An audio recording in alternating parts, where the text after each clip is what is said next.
तो ये सरकार जो है अमिताभ जी, ये कैपिटलिज्म, कैपिटलिस्ट और पूंजीवाद को बढ़ावा दे रही है। ये गरीब की, मजदूर की, किसान की सरकार नहीं है अमिताभ जी। ठीक, ये सरकार किसान बनाते हैं, गरीब बनाते हैं, मजदूर बनाता है।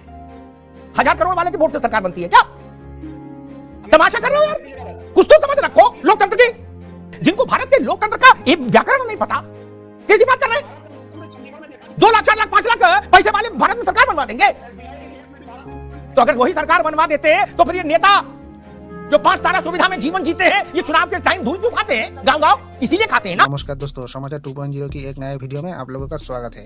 दोस्तों, आज की डिबेट होने वाली है निडर और सबसे लोकप्रिय पत्रकार अमिताभ अग्निहोत्री और सपा की प्रवक्ता फराज खिदवई एंड कांग्रेस की प्रवक्ता प्रेम नारायण सिंह के बीच में।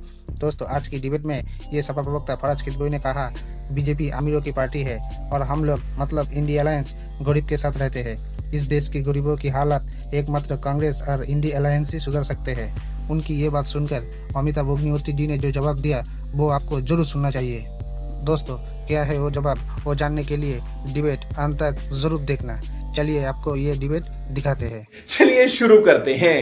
फराज भाई, मैं सोच इस बात को लेकर परेशान वो हूँ, थोड़ा हतप्रभ हूँ कि मुझे आपकी बात में समाजवादी पार्टी के भविष्य का एजेंडा दिख रहा है कि भविष्य में सब तर्क किनारे करो, केवल ये कह दो पोस्टल बैलेट में हम जीत गए। अब सरकार ये जो बनी है नकली है, असली सरकार हमारी थी जो हमको नहीं बनाने दी गई, हमसे सरकार छीन ली गई क्योंकि पोस्टल बैलेट में हम जीत गए। मुझे लग रहा है अगली बार सपा यही आर्गुमेंट लेके आएगी क्या? समाजवादी पार्टी पोस्टल बैलेट से इलेक्शन जीती थी।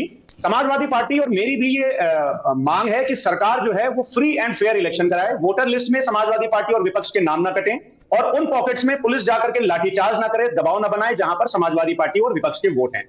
दूसरी बात, अमिताभ जी, अवधेश भाई ने अभी मेक इन इंडिया की बात कही। देखिए क्या है ना कि प्राइम मिनिस्टर साहब जो हैं, जो ये बोलते हैं ना गारंटी, वो गारंटी हमेशा झूठ का एक पुलिंदा होती है। इंडिया, अभी मेक इन इंडिया की बात की हमारे डॉक्टर अवधेश जी ने। इंडिया मोबाइल 23 में प्राइम मिनिस्टर साहब ने कहा था कि पूरी दुनिया भारत के जो एक्सपोर्ट किए हुए स्मार्टफोन है वो यूज करेगी और 610 मिलियन मोबाइल फोन को एक्सपोर्ट करने का टारगेट था, वर्थ $110 बिलियन। उसका अचीवमेंट पता है भी कितना हुआ अमिताभ जी? $10 बिलियन। मतलब $110 बिलियन का टारगेट ले रहे हैं आप और $10 बिलियन अचीवमेंट हो रहा है। तो ये जो जुमलेबाजी है, ये जो लफाजी है, ये सब जनता देख चुकी है। और ठीक है, मैं ये मानता हूं कि 2019 में भारतीय जनता पार्टी चुनाव जीती, लेकिन ऐसा थोड़ी ना कि भारतीय जनता पार्टी अब आ गई है 2024 में भी जीतेगी और आगे भी जीती रहेगी। नो, 400 सीटें लेने के बाद 1984 में राजीव गांधी की सरकार 1989 में गई थी अमिताभ जी। और दूसरी बात, अभी अमिताभ जी ने एक सर्वे की बात कही, तो एक सर्वे का जिक्र मैं भी कर दूं अमिताभ जी, कि ICE 360 सर्वे जो हुआ है people research on India consumer economy में, आपको पता है कि जो देश का 20% सबसे गरीब लोग हैं, उनकी आय पिछले कुछ सालों में 53% से बढ़ी है और जो 20% रिचेस्ट है उनकी आय 39% से बढ़ी है। तो ये सरकार जो है अमिताभ जी, ये कैपिटलिज्म, कैपिटलिस्ट और पूंजीवाद को बढ़ावा दे रही है। ये गरीब की, मजदूर की, किसान की सरकार नहीं है अमिताभ जी। ठीक, रुक, तेरे को बताते आप रुकना, निर्विवाद निर्विघ्न आपको बोलने दिया गया। सांस तक मैंने सबकी रोक दी कि फराज बाबू बोल रहे को सांस नहीं ले। ठीक, सुन ले। अब एक टिप्पणी करके मैं अवधेश जी के पास, मैं फिर इतना पढ़ा लिखा तो नहीं जितना फराज भाई है। कौन कौन से अंग्रेजी में सर्वे उन्होंने बताए, मैं तो गांव का आदमी हूं। मैं एक बात कहता हूं, इससे बड़ी कसौटी नहीं हो सकती। तेतराई में ना मानो आप की जय, लेकिन दिल में सब मानोगे। तिवारी जी, आ रहा हूं अवधेश जी, एक बार तिवारी जी से इस पे हामी भरवा लूं। तिवारी जी, मैं समाजवादी पार्टी और कांग्रेस का ये आरोप सत्य मान लेता हूं कि ये सरकार पूंजीपतियों की सरकार है। ठीक, देश में कुल पूंजीपति कितने होंगे? 2 लाख 4 लाख 5 लाख 10 लाख, इससे ज्यादा तो नहीं होंगे। तिवारी जी हाँ ना बोलो भैया। 15 लाख कंपनियां, 15 20 5 लाख और जोड़ दिए ताकि संकट बाद में ना हो कि नहीं हमारा आंकड़ा पूरा नहीं सुना। 30 लाख में 2 लोकसभा सीटें बनती हैं कुल। तिवारी जी, पूरी नहीं बनती, लेकिन फिर भी चलो खींचतान के बना देंगे। सारे पूंजीवाद वाले लोग एक साथ वोट कर दें तो 2 सीट जीतेंगे ना आप। और ये कह रहे गरीब विरोधी सरकार है, और गरीब बता रहे 80% देश में गरीब है, तो वोट तो गरीब ही बनवा रहा है। तिवारी जी हाँ ना बोल दो, फिर मैं आगे जाऊं। ये थेतरा ही नहीं। बिना गरीब के वोट के कोई सरकार कैसे जीत सकती है अगर गरीबों की संख्या सबसे ज्यादा है? मैं यही चाह रहा था कि एक निष्पक्ष आदमी कम से कम हामी भरे मेरी बात में। ये सरकार किसान बनाते हैं, गरीब बनाते हैं, मजदूर बनाता है। 1000 करोड़ वाले के वोट से सरकार बनती है क्या? तमाशा कर रहे हो यार, कुछ तो समझ रखो लोकतंत्र की। 20 सेकंड दीजिएगा। नहीं, अभी नहीं देंगे, अभी 1 सेकंड भी नहीं देंगे। जिनको भारत के लोकतंत्र का एक व्याकरण नहीं पता, कैसी बात कर रहे हैं? 2 लाख 4 लाख 5 लाख पैसे वाले भारत में सरकार बनवा देंगे। FBI के केस में भी भारत, तो अगर वही सरकार बनवा देते तो फिर ये नेता जो 5 तारा सुविधा में जीवन जीते हैं, ये चुनाव के टाइम धूल क्यों खाते हैं गांव गांव? इसीलिए खाते हैं ना, विदेशों से पढ़ के आए हैं, कुर्ते पर धूल नहीं बढ़ने देते, वो भी 6 महीने धक्के खाते हैं ना चुनाव में, इसीलिए कि ननकू और रज्जाक के वोट से भारत में सत्ता बनती है। जान लीजिए, कोई भाई का लाल पूंजीपति बनवा देगा सरकार?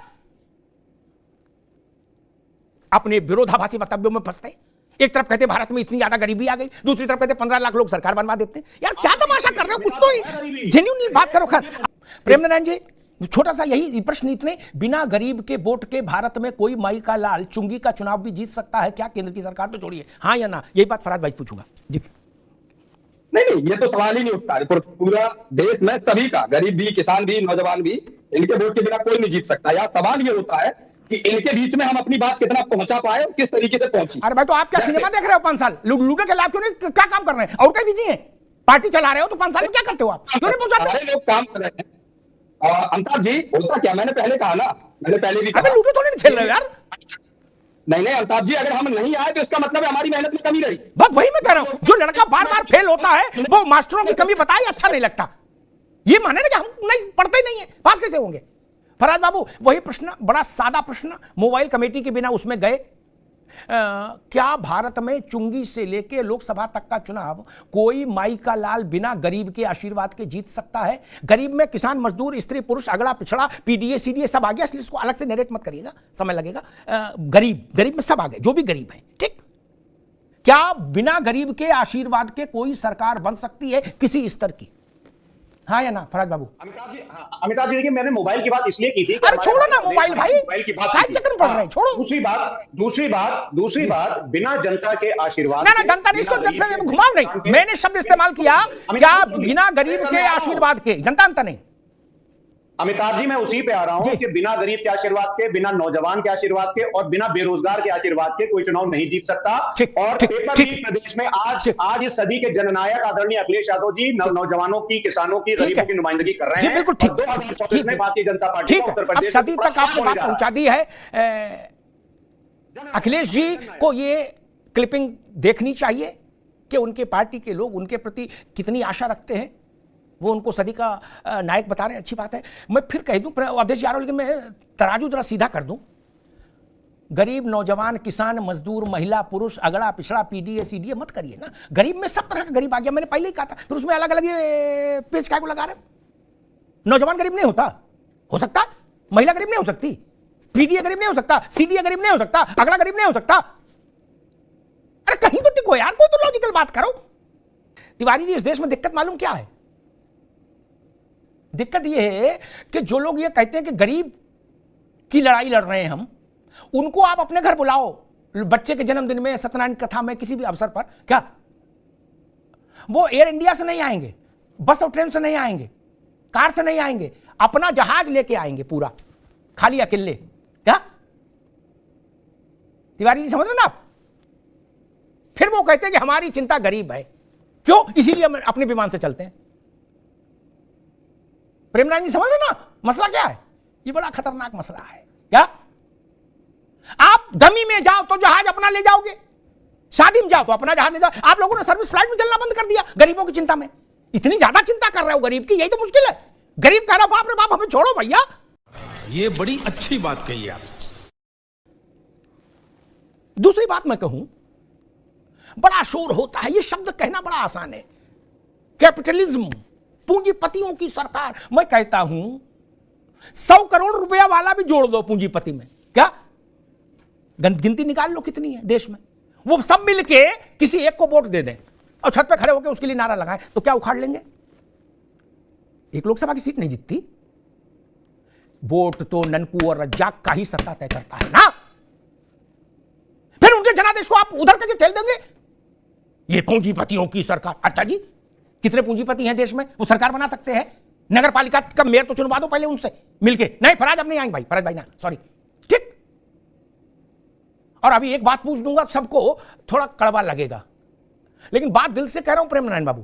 क्या मैंने 35 साल में जिसका पांव में बेबाई फटी हो और चप्पल हवाई हो, टूटी हो, उसमें टांका लगा हो, क्या, और मैली कुचली धोती पहने हो, किसी बड़े नेता के यहां जो लोग पार्टियां चलाते हैं उनके यहां अंदर बैठा नहीं देखा। वो जनता दर्शन में मिला। ठीक, अंदर कौन मिले? जिनकी आप टीवी पे आलोचना करते हो, पूंजीपति, वो हमको अंदर मिले। टेलीफोन करिएगा, मैं नाम के साथ घटनाएं बता दूंगा। क्या उनके लिए सब दरवाजे खुल गए? क्या ननकू 5 घंटे दरवाजे पर खड़ा रहा, सिक्योरिटी ने दरवाजे से झांकने तक की अनुमति नहीं दी। फला साहब आए 4.5 करोड़ की गाड़ी से खट से अंदर और सट से अंदर बड़े साहब के पास। ये क्या सच नहीं है प्रेम नारायण भाई? आप भी जानते हो, हम भी जानते हैं। नहीं, उसी गांव में आप रहते, उसी गांव में हम रहते, देश अलग थोड़ी ना है हमारा आपका। सच्चाई यही है, फराज बाबू भी जानते हैं। अब यहां वो बोलेंगे नहीं, ठीक है, इसमें बहस में उलझिएगा तो मैं नाम लेके बोलूंगा तो ठीक नहीं, सबसे रिश्ता खराब करा देंगे आप लोग। लेकिन सच्चाई है, मुझे बता दीजिए ना, अंदर वाले खाने, अंदर वाली बैठक में गरीब को गए कितने दशक बीत गए भारत में? तिवारी जी गलत तो नहीं कह रहा? गरीब की हैसियत जनता दर्शन तक है। आटो की तरह निजी विमान से टहलने वाले नेता कह रहे हम ये सरकार अमीर बना रहे हैं और हम गरीब के लिए लड़ रहे हैं। गजब कर रहे हो भाई। मगर ये क्लब बना लो सारे अमीरों का और उनसे वोट करा लो। 5 गांव के प्रधान तक नहीं चुने जाएंगे उनके वोट से, वो भारत का मुकद्दर तय कर देंगे। इसीलिए जनता आप पे बात भरोसा नहीं करती। दूसरी बात मैं कहता हूं, कांग्रेस क्या करी, भाजपा क्या करी, छोड़ो ना, हरिश्चंद्र ये ना हरिश्चंद्र वो। प्रेम नारायण जी गलत तो नहीं कह रहा, मेरा तराजू बराबर है। आपने कहा ननकू भूखा है, इनने कहा ननकू रसमलाई खा रहा। मैं तो ननकू से पूछूंगा कि तुमको क्या मिल रहा है? नहीं, ना आपकी मानूंगा ना इनकी मानूंगा। और अगर ननकू संतुष्ट नहीं होगा तो वोट नहीं देगा। ये जो बात कांग्रेस ने कही, ये गलत बात है। ये भारत के संस्कृति और भारत की तासीर के विरुद्ध बात है, अपमानजनक बात है कि गरीब है लेकिन कथा करा लेगा। ये पीछे ऐसी बातें मत बोलिए। गरीब है तो कथा नहीं कराएगा। इन्हीं से कांग्रेस का बंटाढार हो जाता है, इसी तरह की बातों से। क्यों? गरीब है तो रोजा नहीं रखेगा, ऐसी बात मत बोलिए भाई। खत्म।